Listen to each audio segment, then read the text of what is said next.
আজকে সর্বভারতীয় তৃণমূল কংগ্রেসের পক্ষ থেকে তৃণমূল ভবনের মিডিয়া সেন্টারে আমি দোলা সেন সাংবাদিক সম্মেলনের জন্য আপনাদের সামনে এসেছি। আমাদের নেত্রী, জননেত্রী মমতা বন্দ্যোপাধ্যায় এবং আমাদের দল তৃণমূল কংগ্রেস নীল আকাশের মতো বড় এবং সমুদ্রের মতো গভীর, তাই এর স্রোত সবসময় প্রবাহমান, সদা প্রবাহমান। ইতিমধ্যে আপনারা জানেন এই মিডিয়া সেন্টারে অন্তত 20 জনের বেশি সাংবাদিক সম্মেলন করেছেন প্রতিদিন। আগামী দিনে হয়তো আরও অন্য 20 জনের বেশিকে আপনারা দেখবেন সাংবাদিক সম্মেলন করতে। এবং শুধু এই মিডিয়া সেন্টারে নয়, সারা রাজ্যে বিভিন্ন জেলায় আমাদের এ ধরনের সাংবাদিক সম্মেলন আরও অন্যান্য নেতৃত্বও করতে থাকেন, চলতে থাকে।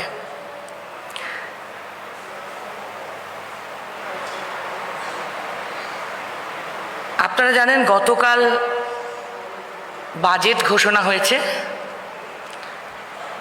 মমতা বন্দ্যোপাধ্যায়, আমাদের মাননীয় মুখ্যমন্ত্রী, অসাধারণ একটি বাজেট পেশ করেছেন বাংলার মানুষের জন্য। ভোট অন অ্যাকাউন্ট, সামনে ভোট আছে বলে অল্প কিছু সময়ের জন্য সেই বাজেটে তিনি সমাজের সব স্তরের মানুষের জন্য অসাধারণ সমস্ত প্রকল্প, তার আরও নানান আইডিয়া তাকে বাস্তবায়িত করার প্রতিশ্রুতি রেখেছেন। তার জন্য বাজেট বরাদ্দও করা হয়েছে বিভিন্ন খাতে। আপনারা জানেন যে বিরোধীদের কাছ থেকে আমরা শুনতে পাচ্ছি, যেহেতু সরকারের দুয়ারে সরকারে ইতিমধ্যে বিভিন্ন শিবিরে, আপনারা জানেন ডিসেম্বর মাসে 2 দিন, জানুয়ারিতে 2 দিন এবং ভিড় হচ্ছে বলে, মানুষের চাহিদা আছে বলে ফেব্রুয়ারিতেও 1 দিন, 5 দিন দুয়ারে সরকার রাজ্যের প্রতিটি ওয়ার্ডে, পৌরসভা এলাকায় এবং গ্রামাঞ্চলে, পঞ্চায়েত এলাকায় প্রতিটি অঞ্চলে 5 দিন করে যাচ্ছে। সরকারি আধিকারিকরা সরকার হিসেবে দুয়ারে, মানুষের দুয়ারে যাচ্ছেন। এবং এখানে এখনো পর্যন্ত আপনারা জানলে ভালো লাগবে, হয়তো আপনারা জানেনও, এখনো পর্যন্ত এই শিবিরগুলিতে প্রায় 2,72,25,000-এরও বেশি এমন ক্যাম্পে এসেছেন। 2,72,00,000 মানুষ এই দুয়ারে সরকার শিবিরে এসেছেন। এর জন্য বিরোধীরা কোথাও কোথাও প্রচার করছেন যে এই দুয়ারে সরকার, যা 5টি হচ্ছে ডিসেম্বর, জানুয়ারি, ফেব্রুয়ারিতে, বা পাড়ায় পাড়ায় সমাধান, যা জানুয়ারি থেকে শুরু হয়েছে, ছোটোখাটো কাজের জন্য, ছোট একটা কল সারিয়ে ফেলা, একটা আলো লাগানো, এগুলি হচ্ছে জানুয়ারি ফেব্রুয়ারিতে। তাতেও অনেক ভালো সাড়া পাওয়া যাচ্ছে, অনেক ভালো কাজ হচ্ছে। তো বিরোধীরা স্বাভাবিকভাবেই, মানুষের পরিষেবা হচ্ছে, এত মানুষ উপকৃত হচ্ছেন, এত ভিড় হচ্ছে, এত মানুষ আসছেন, তো তারা বলছেন যে ভোট আছে বলে মমতা বন্দ্যোপাধ্যায়ের সরকার, আমাদের সরকার, দুয়ারে সরকার, পাড়ায় সমাধান, এইসব কর্মসূচিগুলিকে আমাদের সামনে এনেছেন, মানুষের সামনে এনেছেন। আমরা বলতে চাই যে বিশ্বের কাছে অভিনব এই দুয়ারে সরকারের আইডিয়া, পাড়ায় সমাধানের আইডিয়া, এবং বিশ্বের কাছে অভিনব এই আইডিয়ার বাস্তবায়ন, দুয়ারে সরকার কর্মসূচি এবং পাড়ায় পাড়ায় সমাধানের কর্মসূচি। আমরা আমাদের মুখ্যমন্ত্রীর কাছে কৃতজ্ঞ। এই দুটি, দুয়ারে সরকার প্রকল্প এবং পাড়ায় পাড়ায় সমাধান প্রকল্প, এইভাবে মানুষের পরিষেবা যে দেওয়া যায়, এই আইডিয়া এবং এর বাস্তবায়ন সারা পৃথিবীতে নজির হয়ে থাকবে। এবং এটা কোনো হঠাৎ করে হচ্ছে না। আপনাদের জানলে এটাও ভালো লাগবে যে আমরা ইতিমধ্যে 500-র বেশি আমাদের সরকার প্রশাসনিক বৈঠক করেছেন, এবং সেই প্রশাসনিক বৈঠকের ফলো আপ হিসেবে সিদ্ধান্ত করেই সরকার দুয়ারে সরকার এবং পাড়ায় সমাধানের প্রকল্প এনেছিলেন। এবং ইতিমধ্যে ইউনিসেফ এবং বিশ্ব ব্যাংক এই প্রকল্পগুলি, দুয়ারে সরকার এবং পাড়ায় সমাধানের পরিষেবার ধরনকে প্রশংসা করেছেন। সাধারণ মানুষের চাহিদা তো আছেই, এবং আপনাদের জানলে এটাও ভালো লাগবে যে এবারের বাজেটে গতকাল ঘোষণা হয়েছে যে এখন থেকে প্রতি বছর দুবার মানুষ এই দুয়ারে সরকার পাড়ায় সমাধান তার নিজের পাড়ায় পাড়ায় ওয়ার্ডে ওয়ার্ডে অঞ্চলে অঞ্চলে পাবে। অর্থাৎ ভোটের সঙ্গে সম্পর্ক নেই, বাজেটে ঘোষণা হয়েছে প্রতি বছর দুবার করে এটা পাওয়া যাবে এই শিবিরের সুযোগ। এবং আপনাদের জানলে ভালো লাগবে যে দুটো ধাপ করা হয়েছে, একটা অগস্ট থেকে সেপ্টেম্বর মাস এবং আরেকটা ডিসেম্বর থেকে জানুয়ারি মাস। অগস্ট থেকে সেপ্টেম্বর এবং ডিসেম্বর থেকে জানুয়ারি। সাধারণত আপনারা জানেন ফেব্রুয়ারি, মার্চ, এপ্রিল, মে, জুন, জুলাই এসব সময় মাধ্যমিক, উচ্চ মাধ্যমিক, সিবিএসসি, আইসিএসসি, মাদ্রাসা বোর্ডের আইএসসি পরীক্ষা থাকে বা ভোট থাকে, পঞ্চায়েত, পৌরসভা, লোকসভা, বিধানসভা। আর সাধারণত পুজো থাকে, পুজো, দিওয়ালি, ঈদ ইত্যাদি পরব পার্বণ থাকে, বাঙালির শ্রেষ্ঠ উৎসব দুর্গোৎসব থাকে অক্টোবর নভেম্বর।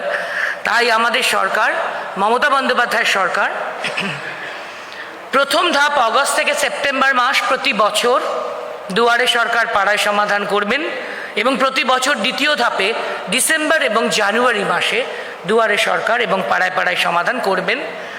অর্থাৎ এটার সঙ্গে এই ডিসেম্বর, জানুয়ারি, ফেব্রুয়ারিতে যেটা হচ্ছে 5টি করে প্রতিটি ওয়ার্ডে বা অঞ্চলে, তার সাথে ভোটকে যারা সম্পর্কিত করছেন তারা ভুল করছেন। কারণ মমতা বন্দ্যোপাধ্যায় তার আইডিয়াকে বাজেটে নিয়ে এসছেন এবং সেটা চলমানভাবে চলবে, ধারাবাহিকভাবে চলবে। 2021, 2022, 2023 অ্যান্ড অনওয়ার্ডস চলতে থাকবে। এটা আপনাদের আমরা জানাতে চাই। স্বাস্থ্যসাথী কার্ড সম্পর্কেও বাজেটে ঘোষণা হয়েছে, এর সাড়া খুব ভালো। ইতিমধ্যে 2-2.5 কোটির বেশি মানুষ স্বাস্থ্যসাথীতে নাম নথিভুক্ত করেছেন এবং আপনাদের জানলে ভালো লাগবে প্রতি 3 বছর অন্তর এই কার্ড পুনর্নবীকরণ করা যাবে, রিনিউয়াল করা যাবে। এবং বিরোধীরা এটাও ঘোষণা করছেন যে এত লোক স্বাস্থ্যসাথীতে নাম লিখছেন, এত লোকের পরিষেবা বেসরকারি জায়গায় এইমস থেকে ভেলোর হবে কি করে।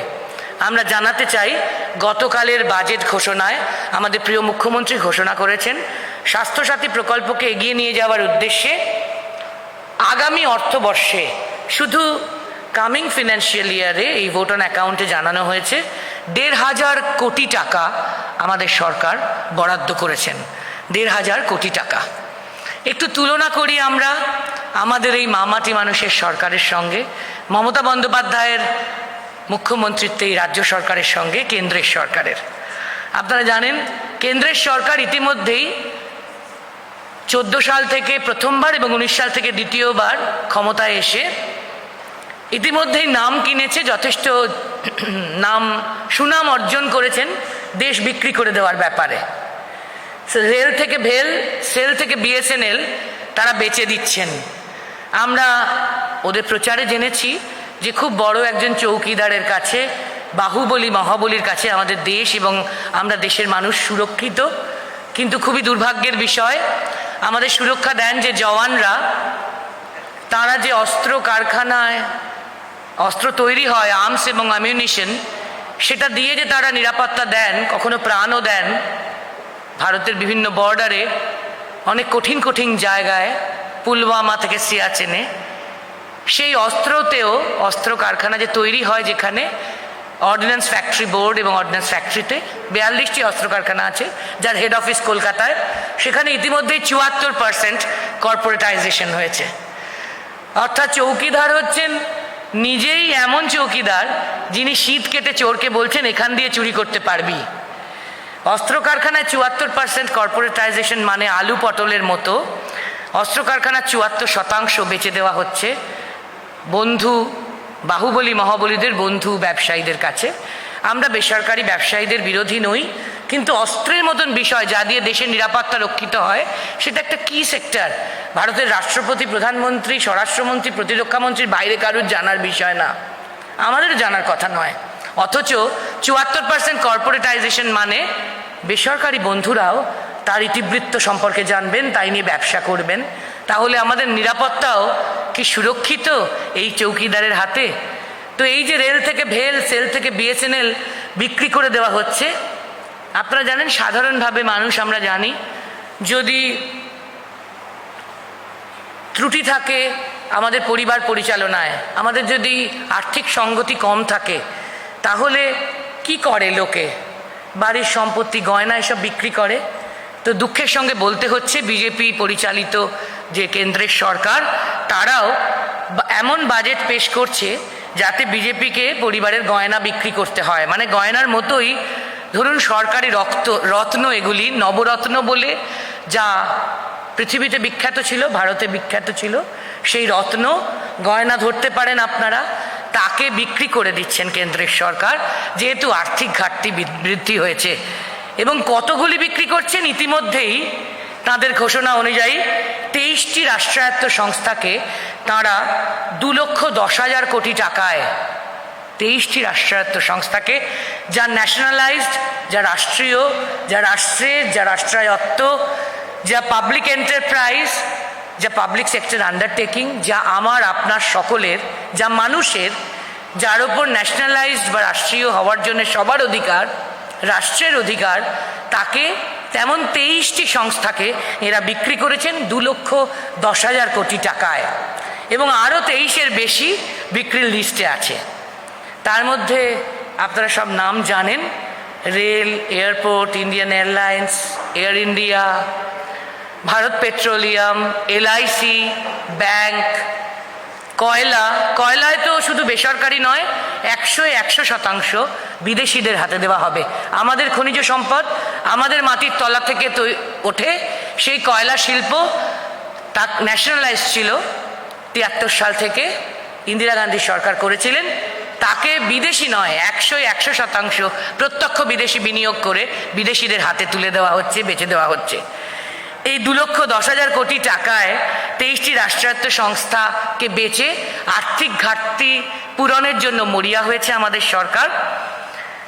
যদিও এই রাষ্ট্রায়ত্ত সংস্থাগুলি চাকরির ক্ষেত্রে, সমাজ কল্যাণের ক্ষেত্রে, দেশের সামগ্রিক অর্থনৈতিক উন্নতির ক্ষেত্রে গুরুত্বপূর্ণ ভূমিকা পালন করেছে, ভবিষ্যতেও তাদের পালন করার কথা ছিল। এবং প্রত্যেকটি অত্যন্ত গুরুত্বপূর্ণ রাষ্ট্রায়ত্ত সংস্থা শুধু নয়, লাভজনক রাষ্ট্রায়ত্ত সংস্থা। আমরা দেখেছি মমতা বন্দ্যোপাধ্যায় যখন কেন্দ্রীয় সরকারের রেলমন্ত্রী ছিলেন, তখন রুগ্ন হয়ে যাওয়া বার্ন স্ট্যান্ডার্ড, ব্রেথওয়েট, যেসব ডানলপকে বাঁচাবার জন্য, রাষ্ট্রায়ত্ত সংস্থাকে পুনরুজ্জীবিত করার জন্য তিনি রেল দপ্তর থেকে বরাত দিয়েছেন। আমরা দেখেছি তিনি তৎকালীন প্রতিরক্ষা মন্ত্রী প্রণব মুখোপাধ্যায়কে অনুরোধ করেছেন, ডানলপ ও টায়ারের অর্ডার পেয়েছে। আর এখনকার কেন্দ্রীয় সরকার রুগ্ন রাষ্ট্রায়ত্ত সংস্থাকে পুনরুজ্জীবন তো ভুলেই যান, ছেড়েই দিন। অতি লাভজনক রাষ্ট্রায়ত্ত সংস্থা, অতি উৎপাদনশীল রাষ্ট্রীয় সংস্থাকে বেচে দিয়ে আর্থিক ঘাটতি পূরণ করতে চায়। তাই দিয়ে আরও কি করে, 10 কোটি টাকা দামের স্যুট, বিদেশ ভ্রমণের খরচ, প্রতিদিন ফেসিয়ালের খরচও আসে। হয়তো দেশ আরও গরিব থেকে গরিব হয়। 70% মানুষ দারিদ্র সীমার নিচে থাকা দেশ। করোনার সময় দেখছে প্রধানমন্ত্রী ঢাক বাজাও, কাশি বাজাও, শঙ্খ বাজাও, তালি দাও, উলু দাও, নাচো, গাও। আর আমরা তুলনা যদি করি, দেখলাম করোনার সময় আমাদের মানুষের মুখ্যমন্ত্রীকে, তিনি রাস্তায় দাঁড়িয়ে সামনে থেকে পুলিশ বাহিনীকে, সাফাই কর্মীদেরকে, ডাক্তার বাবুদের, নার্সকে, স্বাস্থ্যকর্মীদেরকে সাহস যোগালেন, নিচু হয়ে হয়ে দণ্ডি কেটে শেখালেন ফিজিক্যাল ডিস্টেন্সিং কাকে বলে। এমনভাবে সামনে থেকে মানুষের নেত্রী পারেন মানুষকে নেতৃত্ব দিতে। যুব সমাজের জন্য ওদের ঘোষণা ছিল প্রতি বছর, ওদের বাজেট ঘোষণা ছিল 14 সালে 2 কোটি চাকরি দেবে প্রতি বছর। আপনারা জানেন, প্রতিশ্রুতি পালনে শুধু ব্যর্থ নয়, চাকরির পরিবর্তে এখন 45 বছরের মধ্যে বেকারত্বের হার সবচেয়ে বেশি, 45%, যা স্বাধীনতার পরে সবচেয়ে বেশি। গত 45 বছরে সবচেয়ে বেশি 45% বেকারের হার। 2 কোটি প্রতি বছর চাকরিটা ওই কালো টাকা এনে লোকের পকেটে 15 লাখ টাকা দেওয়ার মতোই আরেকটি জুমলায় পরিণত হয়েছে। ওটা কথার কথা, ওটা মিথ্যা। এবং আপনাদের এটাও জানলে ভালো লাগবে, আমি একটা জাস্ট তুলনা করছি রাজ্যের সাথে কেন্দ্রের। আমাদের ন্যাশনাল স্ট্যাটিস্টিক্স হচ্ছে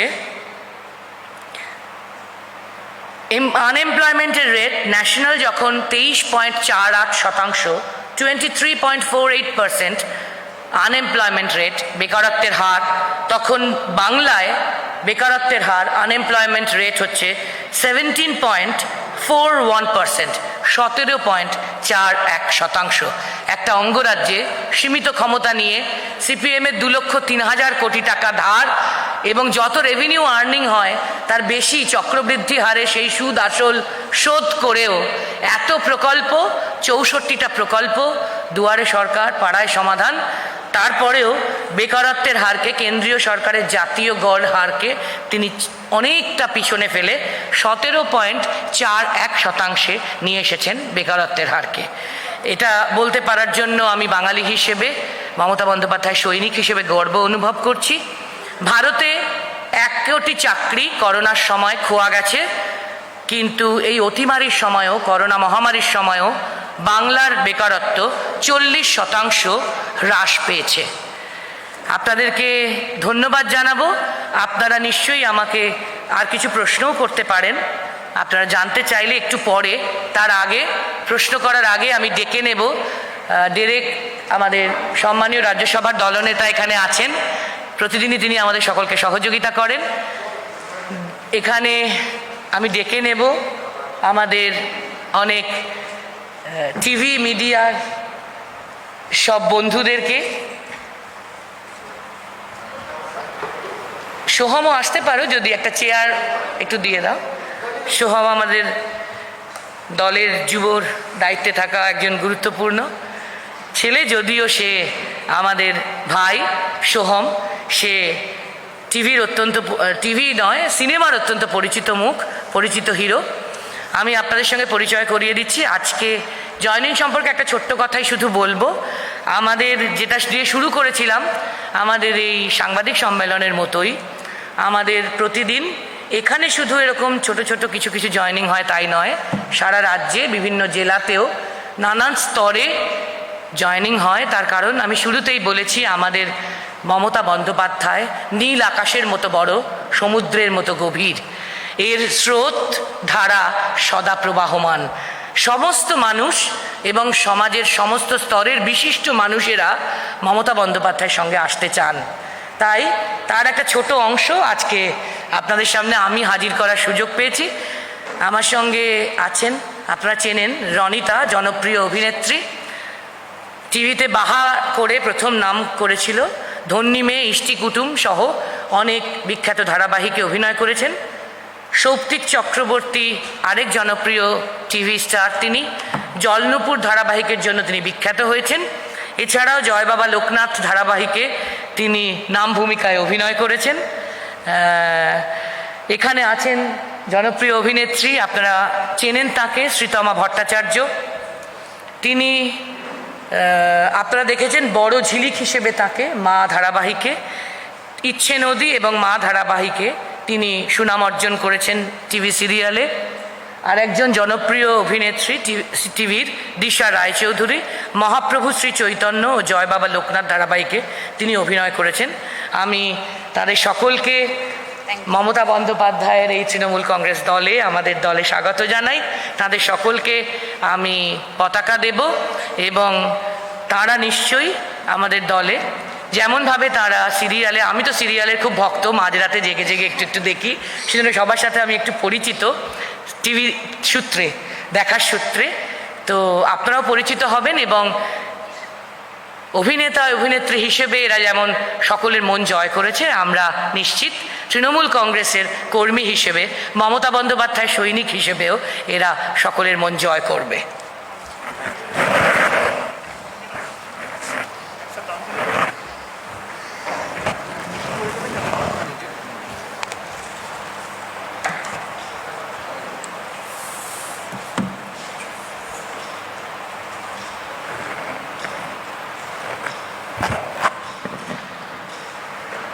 রনিতা, সৌপ্তিক, শ্রীতমা এবং দিশা।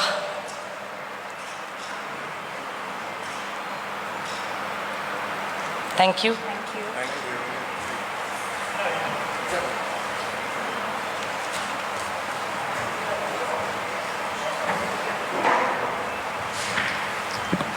আপনারা চাইলে ওদেরকেও কোনো প্রশ্ন করতে পারেন। তারপরে যদি ওরা আগে সেরে নিক, তারপর যদি আপনারা আমার কাছে কোনো প্রশ্ন রাখেন আমি বলবো, ওদের সঙ্গে একটু আলাপটা হয়ে যাক, তারপরে আপনারা আমাকে প্রশ্ন রাখতে পারবেন।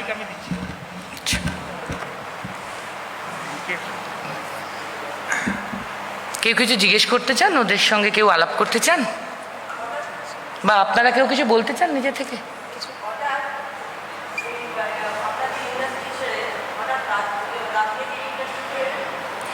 ইন্ডাস্ট্রি ছাড়িনি, আমরা যেমন অভিনয় করি, অভিনয় ইন্ডাস্ট্রিতে যেমন আছি, তার সাথে দিদি যখন এসেছিলেন গত 10 বছর ধরে আমরা প্রথম থেকে দিদির সাথে আছি।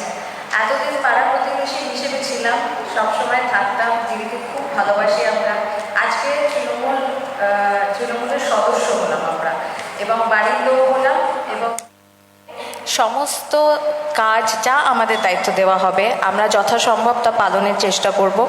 এবং আমরা চাই যে আমাদের যা চিন্তাভাবনা, আমরা যেটা দেখতে পাচ্ছি, যেটা বুঝতে পারছি, সেটা যাতে আমাদের ইয়াং জেনারেশন বুঝতে পারে, তাদের সবাইকে সেই ভাবধারাটাও আমরা পৌঁছে দিতে চাই। এবং এই যে একদম মা মাটি মানুষ, এই যে একদম মাটির মতো, যখন তখন আমরা দিদিকে এটাই দেখি যে দিদি গাড়ি করে যেতে যেতে যেখানে কথা হলো একটা চায়ের দোকানে নেবে, সেখানে চা খাচ্ছে, সেখানে কথা বলছে। অন্যান্য নেতাদের ক্ষেত্রে অনেক সময় দেখব তার আগে থেকে সব প্রি প্ল্যান, সব কিছু স্যানিটাইজ হচ্ছে, পরিষ্কার হচ্ছে, তারপর গিয়ে কেউ খাবার খাচ্ছে। কিন্তু আমাদের দিদি একদম মাটির, আমরা সবাই দিদির মতো হতে চাই, এবং দিদিকে অসংখ্য প্রণাম।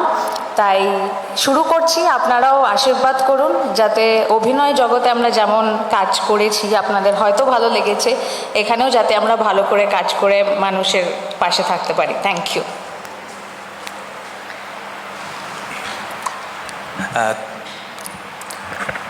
ধন্যবাদ। সব থেকে প্রথমে ধন্যবাদ to our respected CM Didi Mamata Banerjee, Abhishek Banerjee, Doladi, Sohamda and the whole Trinamool family, আমাদের নিজেদের ফ্যামিলির মধ্যে ইনক্লুড করার জন্যে। আমরা এতদিন সাপোর্টার ছিলাম, বেশ কিছু ইভেন্টে থাকতাম, সাপোর্ট করতাম, কিন্তু এখন আমার মনে হয় আমাদের দল মনে করেছে যে আমরা কন্ট্রিবিউট করতে পারি। পলিটিক্সটা তো কোনো ইন্ডাস্ট্রি নয়, এটা সোশ্যাল ওয়ার্ক। তো আমরা সেই হিসেবে যদি ভেবে এগোই, আর আমাদের যতদূর ফিল্ম ইন্ডাস্ট্রির কথা বা টেলিভিশনের কথা, সেটা তো চলতেই থাকবে। কিন্তু আমার মনে হয় এখন দিদির কাজটাকে এগিয়ে নিয়ে যাওয়া দরকার, এবং তাই এই ইয়াং জেনারেশন যারা কিন্তু লাস্ট 10 বছর ধরে দেখছে যে কতটা এগিয়ে গেছে বাংলা, এবং এখন আমাদের ইউথ, এদের দরকার যে এগিয়ে যাওয়ার জন্যে, এবং আগের যে এত ভালো কাজ হয়েছে সেই কাজটাকে এগিয়ে নিয়ে যাওয়ার জন্যে। তাই জন্যেই I am very very thankful to whole Trinamool family and specially Didi আমাদের এই অপরচুনিটিটা দেওয়ার জন্যে। Thank you so much. নমস্কার সবাইকে। আমি জানি এখানে যারা উপস্থিত আছেন প্রত্যেকের মনে প্রথম যে প্রশ্নটা আপনি করলেন, এই প্রশ্নের প্রত্যেকের মনে যে ইন্ডাস্ট্রি ছেড়ে আমরা কেন এরকম রাজনৈতিক দলে যোগদান করছি। প্রথমে একটা কথা বলি, যেটা রনিতাও বলল, যে ইন্ডাস্ট্রি ছেড়ে নয়, আমাদের পরিচয় আমরা অভিনেত্রী, আমরা শিল্পী। আমি এটা বিশ্বাস করি যে শিল্পীর কোনো রং হয় না, কোনো জাত হয় না। কিন্তু আমি যবে থেকে প্রপারলি মানে ঠিকঠাকভাবে কাজ করতে শুরু করেছি, যবে থেকে জ্ঞান হয়েছে যে এটাকে সিনসিয়ারলি নেওয়া উচিত আমার প্রফেশন, 2010-2011, তবে থেকে আমার কেরিয়ারে যেরকম উন্নতি করেছি, তার পাশে আমি যে মানুষটাকে পেয়েছিলাম, খুব অদ্ভুতভাবে যার সান্নিধ্য পেয়েছিলাম, সেটা হচ্ছে আমাদের সকলের প্রিয় মমতা বন্দ্যোপাধ্যায়। এটা একটা আনফর্চুনেটলি পাওয়া, কিন্তু সেটা আমার কাছে অনেক বড় পাওয়া ছিল, অনেক বড় প্রাপ্তি ছিল।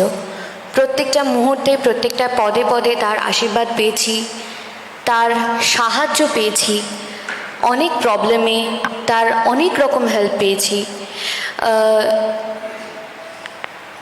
সেই মানুষটা এবং এই দলের অনেকের কাছ থেকে, আমার পাশে যিনি বসে আছেন তার কাছ থেকে, এরকম অনেকগুলো নাম রয়েছে, মানে যে কটা নাম বলবো প্রত্যেকটা নামই কম বলা হবে, তাই কারোর নাম বলতে চাই না, শুধু দলের নামটা বলতে চাই।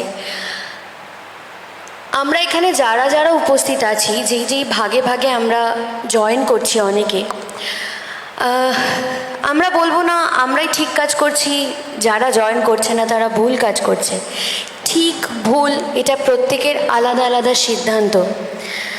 এটা আমি আজকে যদি বলে দিই যে না তুমি ভুল করছো, তাহলে সেটা ভুল হয়ে যাবে, এরকম তো কোনো কথা নেই। আমি একটাই কথা বলতে চাই যে আমার এখানে জয়েন করার, আজকে অফিসিয়ালি জয়েন করার একটাই উদ্দেশ্য।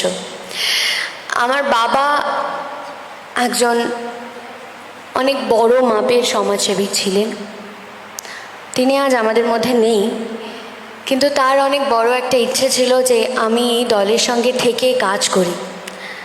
মানুষের সেবা করাটা মুখের কথা নয়, আমি চাইলেই আমি করতে পারবো এটাও সম্ভব হয় না সব সময়।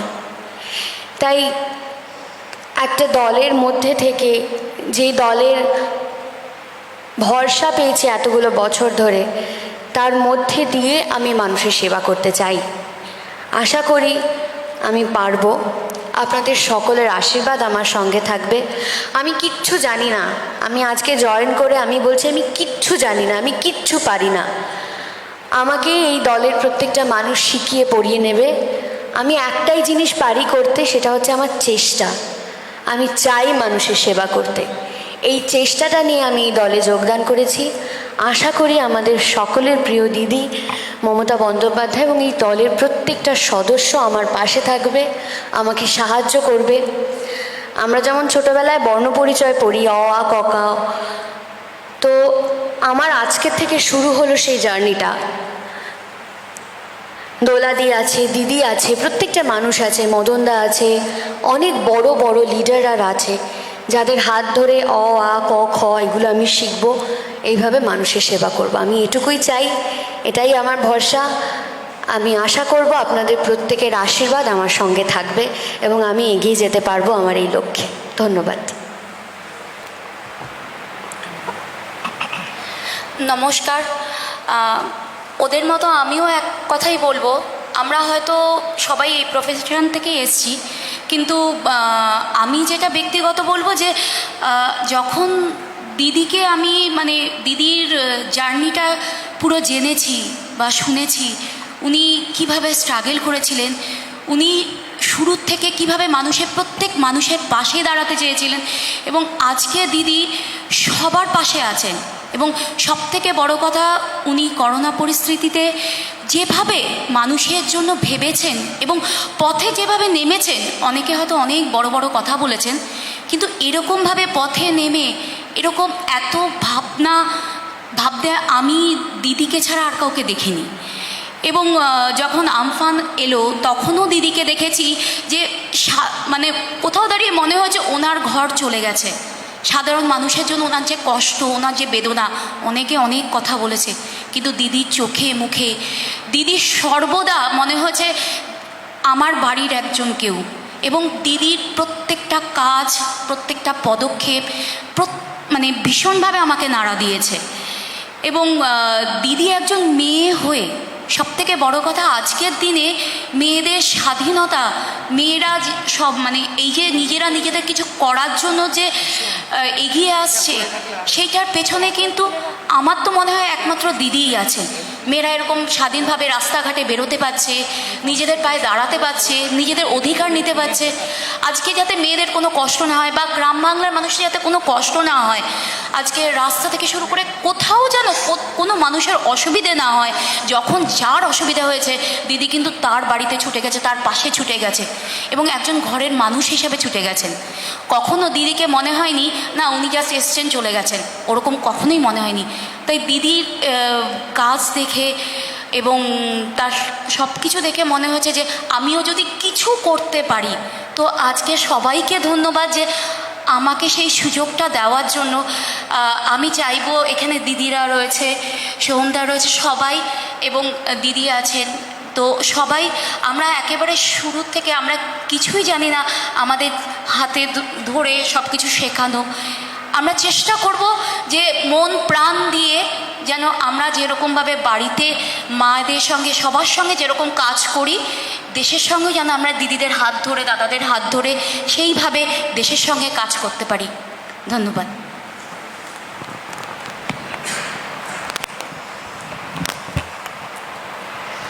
ঠিক আছে।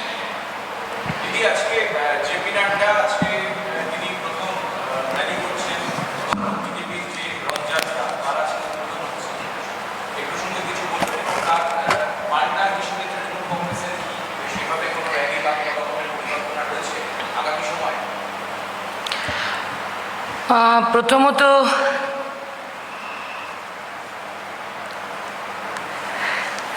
with due respect to all,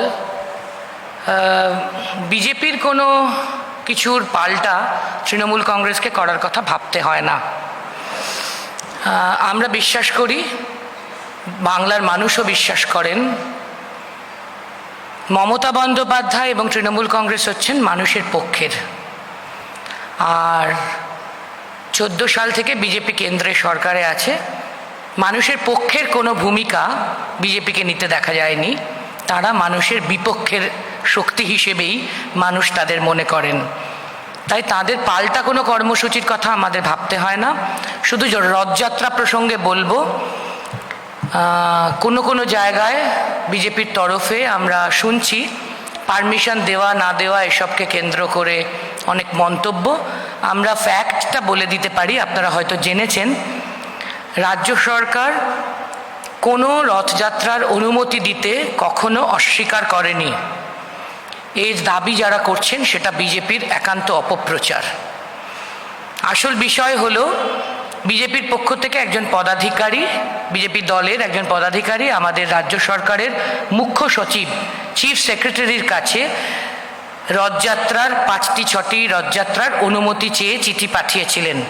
মুখ্য সচিবের দপ্তর সঙ্গে সঙ্গে তাদের চিঠি দিয়ে জানিয়ে দিয়েছে প্রত্যেকটি যাত্রা যে যে এলাকায় হবে সেই স্থানীয় থানা বা স্থানীয় কর্তৃপক্ষ, লোকাল যে DM, SP, CP, SDO, BDO, স্থানীয় প্রশাসনের আইসি, তাদের এটা অধীন। স্থানীয় কর্তৃপক্ষ সরকারি কর্তৃপক্ষের অধীন। সেন্ট্রালি এভাবে কাউকে কখনো পারমিশন দেওয়া হয় না স্থানীয় জায়গায় অ্যাপিল করার জন্য। এবং যদি তারা স্থানীয় জায়গায় অ্যাপিল করেন, তাহলে কোনো স্থানীয় কর্তৃপক্ষ কোনো দিন কোনো পারমিশন দিতে বাধা দেওয়ার কোনো নির্দেশ নেই। এটা কোনো নীতিগত অবস্থানও আমাদের সরকারের নয়। কিন্তু ইন দ্য মিন টাইম কোনো এক ব্যক্তি এই নিয়ে, এই রথযাত্রাকে কেন্দ্র করে, এটাকে কেন্দ্র করে ল অ্যান্ড অর্ডার প্রবলেম হতে পারে আশঙ্কা করে কোনো এক ব্যক্তি কলকাতা হাইকোর্টে মামলা দায়ের করেছেন। ফলে বিষয়টি এখন সাবজুডিস আছে, বিচারাধীন। ফলে এর বেশি শুধু ফ্যাক্ট বলা ছাড়া আমি বলতে পারবো না। শুধু এটা বলতে পারি, রাজ্য সরকারের পক্ষ থেকে আমাদের সরকার কোনো যাত্রার অনুমতি দিতে কখনো অস্বীকার করেনি। এখন বিষয়টি যেহেতু সাবজুডিস, আদালতের অধীনস্থ, সেই জন্যে আদালত ভূমিকা নেবে। আমাদের সরকারের, আমাদের দলের তো বটেই, এক্ষেত্রে কোনো ভূমিকার প্রশ্ন নেই।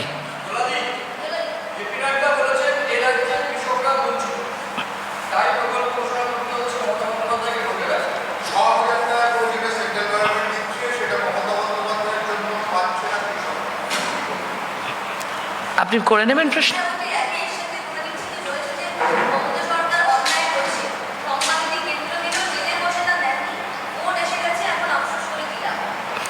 প্রথম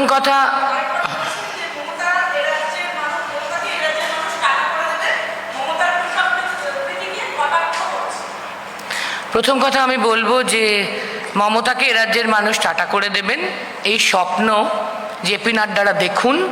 সেই স্বপ্নকে আমরা স্বাগত জানাচ্ছি। স্বপ্ন দেখতে আমরা কাউকে বাধা দিতে চাই না। আর তো বেশি দিন না, 3 মাস স্বপ্ন দেখতে থাকুন। জেপি নাড্ডাকে 3 মাস স্বপ্ন দেখার জন্য স্বাগত জানাই।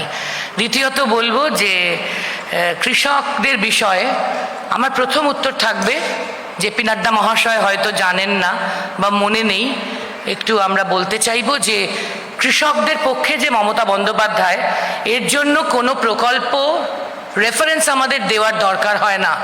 2006 সালে 4 ফেব্রুয়ারি থেকে 29 ফেব্রুয়ারি 1000 একর কৃষি জমি থেকে সিঙ্গুরে কৃষক ক্ষেতমজুর বর্গাদার যাতে উচ্ছেদ না হয় সেইটা আটকাবার জন্য কৃষকদের পাশে দাঁড়িয়ে জীবন মৃত্যু পায়ের ভৃত্য করে মমতা বন্দ্যোপাধ্যায় 26 দিন ঐতিহাসিক অনশন আন্দোলন করেছেন।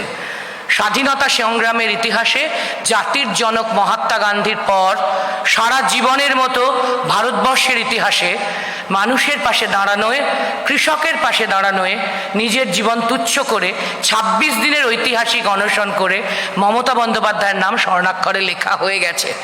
জেপি নাড্ডাদের তাই কৃষকের বিষয়ে মমতা বন্দ্যোপাধ্যায়কে কোনো উপদেশ দেওয়ার দরকার নেই। এরপরে আমাদের বক্তব্য, প্রাইম মিনিস্টার কিষাণ নিধি প্রকল্প হোক বা আয়ুষ্মান ভারত, কোনো ব্যাপারে আমাদের সরকারের পলিসি ডিসিশন হচ্ছে আমরা তাকে বাধা দিচ্ছি না। আমরা কোথাও আয়ুষ্মান ভারতকে বা পিএম কিষাণ নিধি যোজনাকে বাধা দিচ্ছি না। দেশের মানুষের মতন রাজ্যের মানুষের স্বাধীনতা আছে ওই প্রকল্প গ্রহণ করার। কিন্তু মজা হচ্ছে ওই প্রকল্প বাংলার কৃষক গ্রহণ করছেন না। কেন করবেন বলুন? বাংলার কৃষক কেন করবেন? প্রথম কথা, মমতা বন্দ্যোপাধ্যায় কৃষক রত্ন পুরস্কার হোক, কৃষকদের জন্য ঘোষণা হোক, কৃষক নিধি প্রকল্প হোক, যা কিছু কৃষকদের জন্য আর্থিক সাহায্য হোক, তা ঘোষণা করেছেন কেন্দ্রীয় সরকারের আগে। মমতা বন্দ্যোপাধ্যায় 11, 12, 13, 14 যা ঘোষণা করেছেন, কেন্দ্রীয় সরকার 16, 17, 18, 19-এ গিয়ে সেগুলি ঘোষণা করছেন। ফলে what Bengal things today, India things tomorrow, আমরা তো জানি বাংলাকে কেন্দ্র অনেক সময় অনুসরণ করে চলে, কৃষকদের ক্ষেত্রেও চলছে। আমার এর পরের বক্তব্য, যদি নাড্ডা সাহেবের কথা মতো বাংলার কৃষকরা মমতা বন্দ্যোপাধ্যায়ের দ্বারা বঞ্চিত হতেন, বাংলার কৃষকদেরকে হতমান করতেন মমতা বন্দ্যোপাধ্যায় সরকার, তাহলে নাড্ডা সাহেবদের কেন্দ্রীয় সরকার 6টা কৃষি কর্মণ পুরস্কার 6বার করে মমতা বন্দ্যোপাধ্যায় সোনার বাংলাকে দিলেন কি করে? 6টা কৃষি কর্মণ পুরস্কার অন্য রাজ্যের বদলে ফার্স্ট প্রাইজ কৃষিক্ষেত্রে বাংলা পেল কি করে? এর জবাব নাড্ডা সাহেবকে আমরা দিতে অনুরোধ করব। আরও একটা কম্পারেটিভ স্টাডি আপনাদের কাছে একটু রাখতে চাই। প্রথম কথা, কৃষক বন্ধু প্রকল্পে প্রতি একরে 5,000 টাকা করে সাহায্য প্রতি বছর মমতা বন্দ্যোপাধ্যায় সরকার কৃষকদের জন্য ঘোষণা করেছিলেন, যেটা গতকালের বাজেটে 6,000 হয়েছে। 5,000টা বেড়ে 6,000 হয়েছে। আগে ছিল বছরে 2বার 2.5, 5,000, গতকাল থেকে বেড়ে হয়েছে 3, 6,000 বছরে 2বার। কিন্তু পিএম কিষাণে পাবেন তারা 1,214 টাকা পার একর প্রতি একরে। যেখানে বাংলার কৃষক কালকের আগে পর্যন্ত 5,000 পেতেন, কাল থেকে 6,000 টাকা পাবেন, সেখানে পিএম কিষাণ নিধিতে 1,214 টাকা পাবেন মাত্র প্রতি একরে। বাংলার কৃষক কোনটা বেছে নেবেন বলুন? মমতা বন্দ্যোপাধ্যায় কৃষক বন্ধু না পিএম কিষাণ নিধি? নাড্ডা সাহেবকে একটু হোমওয়ার্ক করতে বলবো। স্বপ্ন দেখা ভালো, কমেন্ট করাও ভালো, কিন্তু না জেনে তথ্য তো অন্য কথা বলছে। মমতা বন্দ্যোপাধ্যায় কৃষক বন্ধুর বেনিফিট সমস্ত কৃষক পরিবার পাবেন, সমস্ত বাংলার সমস্ত কৃষক পরিবার পাবেন।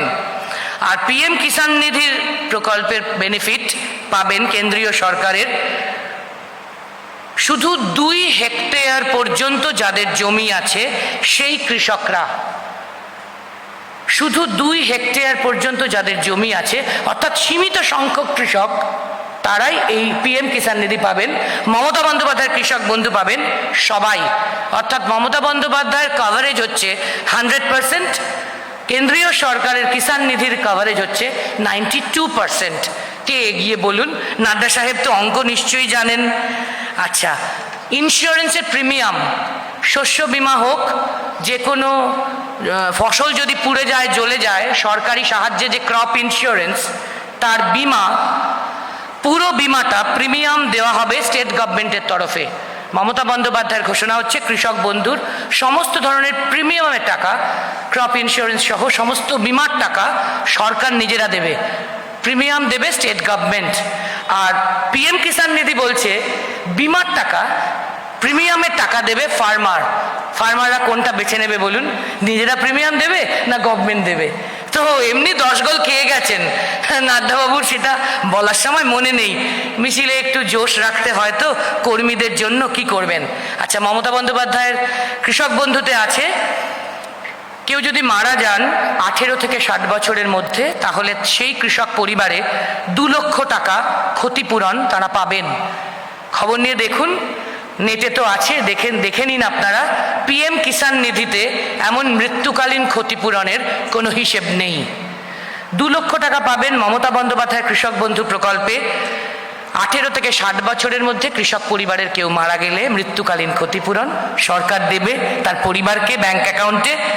মৃত্যুকালীন কোনো ক্ষতিপূরণ পিএম কিষাণ নিধিতে পাওয়া যাচ্ছে না।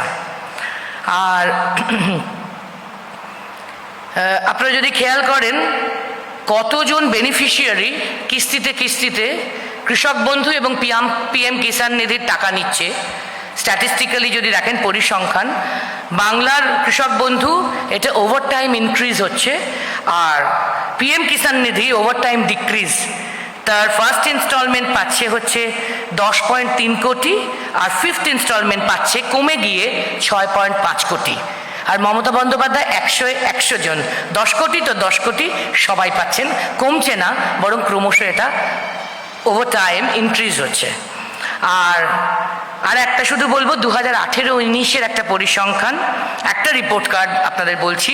এই অনেক রিপোর্ট কার্ড আমরা প্রকাশ করেছিলাম, আপনারা জানেন, বঙ্গধ্বনিতে। তারা একটা ছোট্ট রিপোর্ট কার্ড, 94% কৃষক, বাংলার 94% কৃষক, 194 জন প্রথম ইনস্টলমেন্টের টাকা মমতা বন্দ্যোপাধ্যায় সরকার থেকে প্রথম 8 মাসে গ্রহণ করেছিলেন। প্রথম 8 মাসে প্রথম কিস্তির টাকা মমতা বন্দ্যোপাধ্যায় সরকারের থেকে কৃষক বন্ধুর 94% কৃষক গ্রহণ করেছিলেন, যেখানে কেন্দ্রীয় পিএম কিষাণ নিধি যোজনার টাকা শুধু 18-19 রিপোর্ট কার্ড বলছে, যেখানে আমাদের 94%, ওদের 48% দেশের কৃষক কোনো ইনস্টলমেন্ট পাওয়ার সুযোগ পাননি। নাড্ডা সাহেবকে একটু প্রশ্ন করে নেবেন আপনারা। Thank you.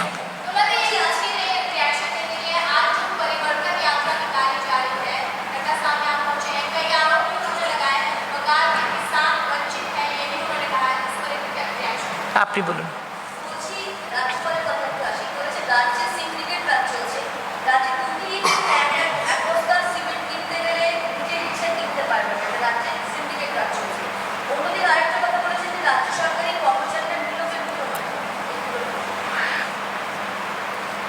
আমরা কনস্টিটিউশনাল পোস্ট হোল্ড করেন যিনি রাজ্যপাল, তাকে সম্মান জানাই।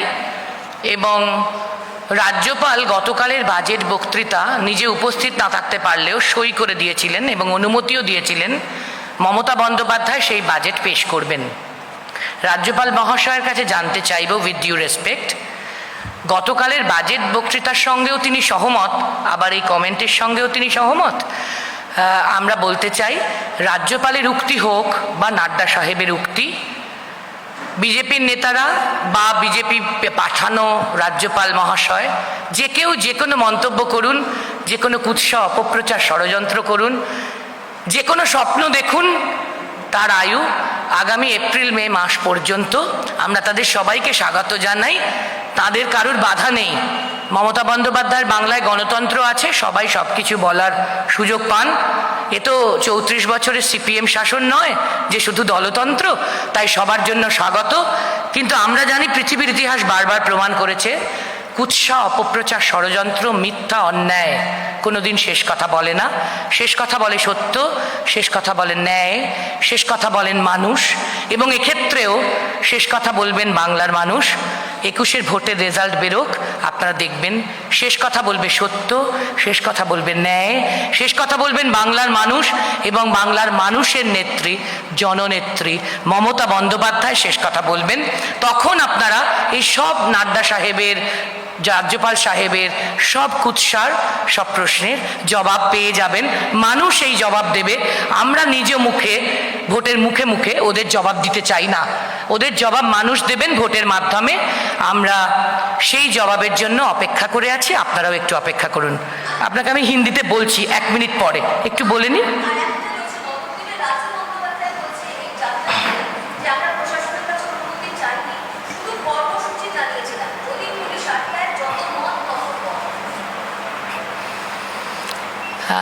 আমি আবারও ওদের শুভ বুদ্ধির উদয় হোক এই কামনা করি ঈশ্বরের কাছে।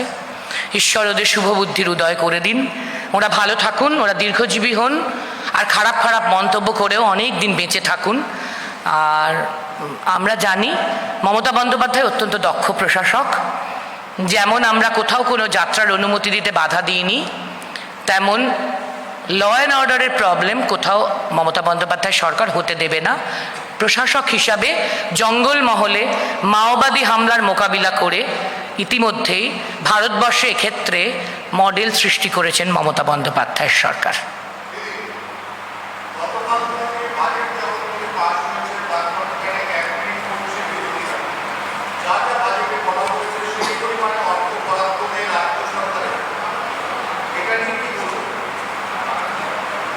আচ্ছা, আমি যখন প্রথমে আমাদের স্বাস্থ্যসাথী নিয়ে বলছিলাম, আপনারা খেয়াল করেছেন এই অভিযোগটা খুব শুনছি, যেহেতু স্বাস্থ্যসাথীটা সবচেয়ে নতুন প্রকল্প এবং এতে এই দুয়ারে সরকারে প্রচুর মানুষ নাম নথিভুক্ত করেছেন। 2,72,000 মানুষ, আমি উল্লেখ করেছি সংখ্যাটা, 2,72,00,000 মানুষ, 2,72,00,000 মানুষ।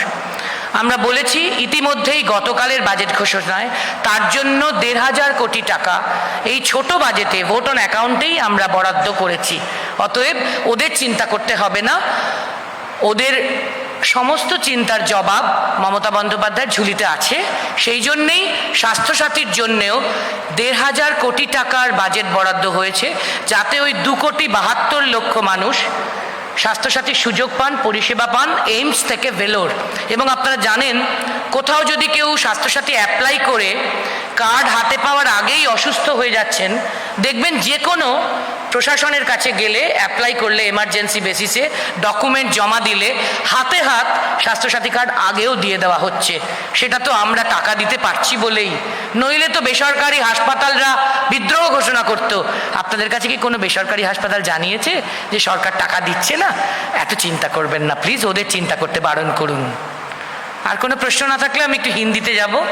খুব খারাপ হিন্দি বলি অবশ্য আমি, জেন্ডারের কোনো ঠিক নেই, টুটা ফুটা একটা একটু কনসিডার করবেন।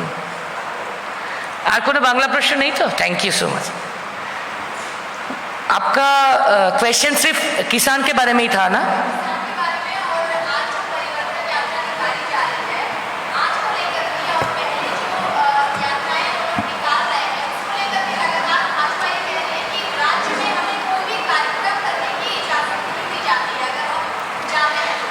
हम 3-4 शब्द बोलेंगे। पहला ये कि हमारे स्टेट गवर्नमेंट की तरफ से कोई यात्रा का परमिशन देने के लिए बीजेपी को हम लोगों ने इनकार नहीं किया। ये वो जो आरोप लगा रहा है ये सारा के सारा झूठ है। वो लोगों की तरफ से, बीजेपी की तरफ से कोई हमारे चीफ सेक्रेटरी के पास एक चिट्ठी भेजा था परमिशन मांगने के लिए। चीफ सेक्रेटरी की तरफ से उसके ऑफिस उनको लिखित रूप से दिया कि ये सब यात्रा का परमिशन होता है लोकल एडमिनिस्ट्रेशन की तरफ से, तो जाके लोकल एडमिनिस्ट्रेशन से परमिशन ले लीजिए। इस इन द मीन टाइम कोई हाई कोर्ट में जाके एक PIL डाला है, अभी सब जुडिस मैटर है, इसीलिए इसका ऊपर राज्य सरकार का कुछ करने का हक नहीं है। हाई कोर्ट जो बोलेंगे वो हम मान लेंगे, लेकिन हम लोग परमिशन देने के लिए इनकार किया, ये झूठ है, ये सच नहीं है। पहला बात। दूसरा बात है ये परिवर्तन यात्रा वो बोल सकते हैं, लेकिन हम 2009 हमारा याद में है, शायद आपको भी याद में होंगे। 2009 में हम लोगों ने देखा है बंगाल की जनता बोल रहे थे परिवर्तन चाई, परिवर्तन छाड़ा गणतंत्र मृत, हम परिवर्तन चाहते हैं। 2009 में सारे के सारे जनता बोल रहे थे, इसीलिए 2011 में परिवर्तन हुआ था। अभी जनता नहीं बोलते हैं, पीपल्स नहीं बोलते हैं, मास नहीं बोलते हैं परिवर्तन चाहिए, मास बोलते हैं বঙ্গধ্বনি একটাই মমতাকে আবার চাই, বাংলার আওয়াজ একটাই মমতাকে আবার চাই। तो मास बोलते हैं, पीपल्स बोलते हैं, जनता बोलते हैं कि हम ममता को चाहते हैं, ममता जी को फिर चाहते हैं, फिर चाहते हैं, फिर चाहते हैं। बीजेपी बोलते हैं हम परिवर्तन चाहते हैं, तो उसको बोलने दीजिए, उसको सपना भी देखने दीजिए, हमारा कोई एतराज नहीं है। उनको सपना देखने का हक है, उनको बोलने का भी हक है, लेकिन बंगाल की जनता ममता जी को फिर 211 से ज़्यादा सीट देकर तीसरी बार मुख्यमंत्री बनाएंगे, ये यकीन हमारे पास है। और तीसरे बात हम बोलेंगे पीएम किसान निधि के साथ बांग्ला का कृषक बंधु प्रकल्प का बहुत सारे डिफरेंसेस हैं। ममता जी किसान के लिए सिंगूर में, बंगाल में, कलकत्ता में सिंगूर के लिए सिर्फ 1000 एकड़ चाष का किसी का जमीन के लिए उन्होंने 26 दिन फास्टिंग मूवमेंट किया है, और ना वो फास्टिंग मूवमेंट कर दिखाते, ना सिंगूर होता, ना यूपीए 2 गवर्नमेंट हो लेड बाय कांग्रेस, ना एनडीए 1 गवर्नमेंट हो लेड बाय बीजेपी, वो जो औपनिवेशिक लॉ है, जो कॉलोनियल लॉ है 1896 का, ब्रिटिश रूल का, वो लैंड एक्विजिशन लॉ का अमेंडमेंट इंडियन पार्लियामेंट में होने का व्यवस्था होता। ममता जी ने फास्टिंग मूवमेंट करके वो लैंड एक्विजिशन लॉ को भी अमेंड करने का इंडिपेंडेंस के बाद जरूरत है, ये सामने लाया, और इसीलिए इंडियन पार्लियामेंट में 2006 में उनका अनशन के बाद, उनका फास्टिंग मूवमेंट के बाद ये अमेंडमेंट का इरादा पार्लियामेंट ने करने का मौका मिला।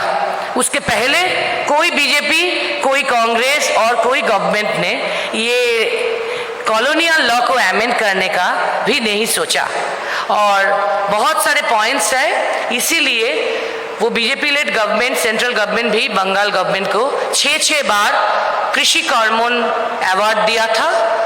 वो कुछ काम नहीं करते तो बंगाल को फर्स्ट प्राइज मिला क्यों 6 बार? ये प्रश्न अगर आप बीजेपी को करेंगे तो अच्छा। हमारा बहुत बुरा हिंदी के लिए हम शर्मिंदा हो। আর কিছু নেই তো? Thank you. আবার কি ছবি শুধু? ও তো হয়ে যাচ্ছে। Thank you.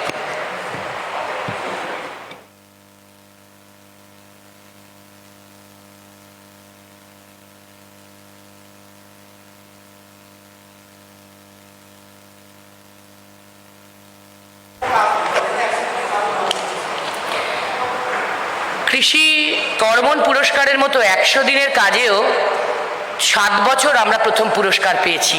কেন্দ্রের সরকারই দিয়েছে, রাজীব যে দলে গেছে সেই দলের সরকার দিয়েছে। কেন সেটা রাজীবের ওই দলের কাছ থেকে জেনে নেওয়া উচিত যে এখানে 100 দিনের কাজ নেই, তাহলে ফার্স্ট প্রাইজ দিচ্ছে কেন 7 বার? পঞ্চায়েত দপ্তর এত ভালো কাজ 100 দিনে করেছে বলে ফার্স্ট প্রাইজ দিয়েছে। কেন দিয়েছে? রাজীব বিজেপিকে জেনে নিক, ওই দলে তো গেছে, ওদের থেকে জানতে পারবে।